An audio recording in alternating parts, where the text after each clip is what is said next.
Imagina a individuos que poseen el don de cambiar su forma física, de abandonar su apariencia humana para adoptar la figura y las habilidades de animales salvajes. A estas figuras se les conoce como nahuales en muchas culturas.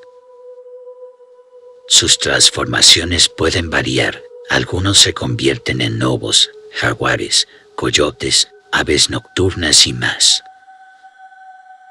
La noche se convierte en su lienzo, la oscuridad su cómplice, y sus metamorfosis desatan un aura de terror en aquellos que escuchan sus historias. Estas figuras no son simples cuentos de hadas. La creencia en los nahuales corre profundamente en las tradiciones de la región.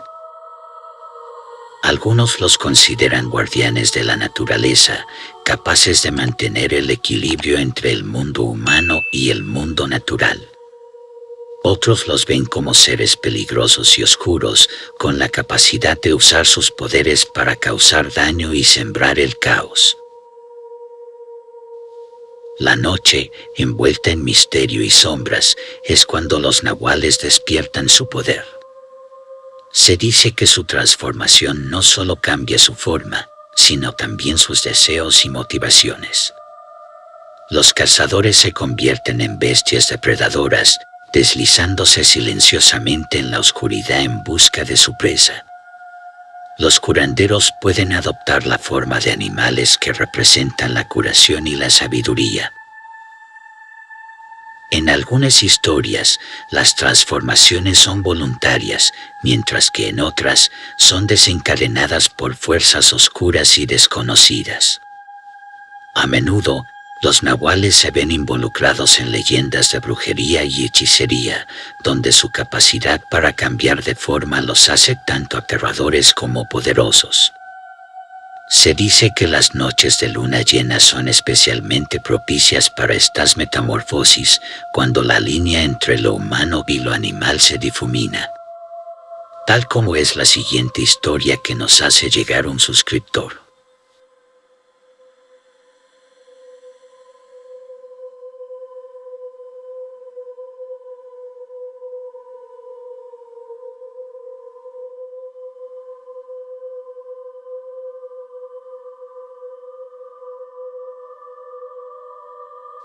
Buen día, amigo del mundo paranormal. Permíteme sumergirte en una historia que todavía hace que mi piel se erice cuando la recuerdo.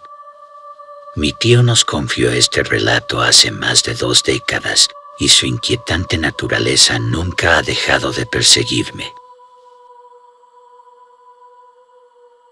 Hace más de 20 años, mi tío y su grupo de familiares se aventuraron a un rincón olvidado de Puebla llamado Cuetzalan.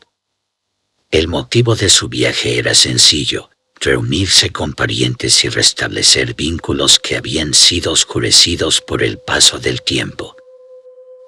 Llegaron al pueblo bajo la luz del sol, y durante el día la alegría y la camaradería fluían sin problemas.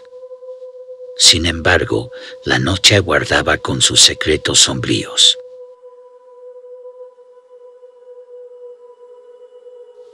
Cuando las manecillas del reloj se dirigieron hacia las 11 de la noche, una extraña inquietud comenzó a tejerse en el aire. Mi tío y sus compañeros se dieron cuenta de que necesitaban más leña para mantener encendida la lunada, esa tradición nocturna de pláticas y risas. Decidieron aventurarse al monte, que se alzaba a las espaldas de la casa de sus familiares. Se reunieron alrededor de 5 personas, incluyendo a mi tío. Lámparas en mano, se adentraron en la oscuridad del bosque, y ahí es donde comenzaron los escalofríos. Mientras avanzaban entre la maleza, los ruidos de la noche comenzaron a susurrarles, sus pasos se hundían en el eco de lo desconocido. La tensión se elevó cuando los árboles parecieron cobrar vida con sus susurros ininteligibles. De repente, como si el propio bosque hubiera contenido su aliento, un sonido se filtró a través de las sombras, un lamento, un gemido lastimero que parecía emanar de las entrañas de la tierra misma. Mi tío, decidido pero intranquilo, agarró algunas piedras, no solo para encender el fuego, sino también para defenderse de lo desconocido. De repente, emergió de la oscuridad un ser siniestro, un animal similar a un guajolote, pero más grande y con una presencia que heló el corazón de todos. Mi tío, luchando contra el terror, lanzó las piedras hacia la criatura que se acercaba. Una de ellas impactó con precisión y el animal se desvaneció en la maleza, pero la sensación de malevolencia persistió en el aire.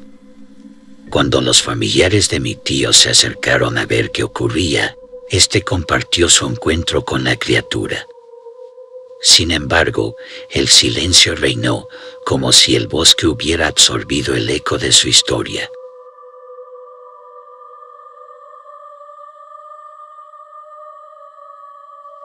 De regreso en la casa, mi tío relató nuevamente el episodio, pero el miedo y la inquietud habían robado las palabras a todos los presentes. La noche parecía teñida de un terror que no podía ser nombrado. La oscuridad no detuvo sus oscuros designios. Al día siguiente, mientras exploraban el pueblo, mi tío se encontró con otra tía a quien no veía desde hace años. La conversación fluyó y finalmente le preguntó por uno de sus primos, aquel que también había permanecido en las sombras de la distancia. La tía, con un gesto inquietante, le indicó que su primo estaba en casa y le sugirió que fuera a verlo. Mi tío accedió, siguiendo un sendero de piedras oscuras. La casa, una extensión de lo siniestro, lo recibió con una atmósfera cargada. Al entrar, vio a su primo, pero el encuentro resultó ser una pesadilla hecha realidad. El primo yacía en un sillón, con la pierna vendada y un aura de tormento rodeándolo. Al preguntar qué había sucedido, el primo respondió con una voz que llevaba consigo el eco del más allá. ¿Por qué me preguntas qué me pasó? Ayer, cuando llegaste te fui a ver en la noche, me atacaste con piedras. Casi me matas, primo. Un escalofrío recorrió la columna vertebral de mi tío. Había una verdad que lo aterraba más que cualquier sombra en la oscuridad. Él había sido la criatura que encontró en el bosque. Las piezas del rompecabezas del terror comenzaron a encajar, el lamento, la criatura, el silencio de la familia. El primo de mi tío resultó ser un nahual, un ser con la capacidad de transformarse en un animal y que había compartido ese oscuro encuentro con él. Mi tío llevó consigo esa historia, una historia que lo persigue incluso hoy. El terror en lo desconocido, la inquietud de lo inexplicable, sigue latente en cada rincón de la oscuridad. Y en esa noche, el tejido entre los mundos se desgarró, dejando al descubierto una realidad donde los horrores se mezclan con lo cotidiano. Si te gustó la historia, déjanos tu me gusta y suscríbete al canal para más contenido como este. Si tienes alguna experiencia paranormal para compartir, no dudes en enviarla a la dirección que está apareciendo en pantalla. También déjanos tu comentario si quieres más historias como esta. Me despido, estás en Mundo Paranormal, hasta la próxima.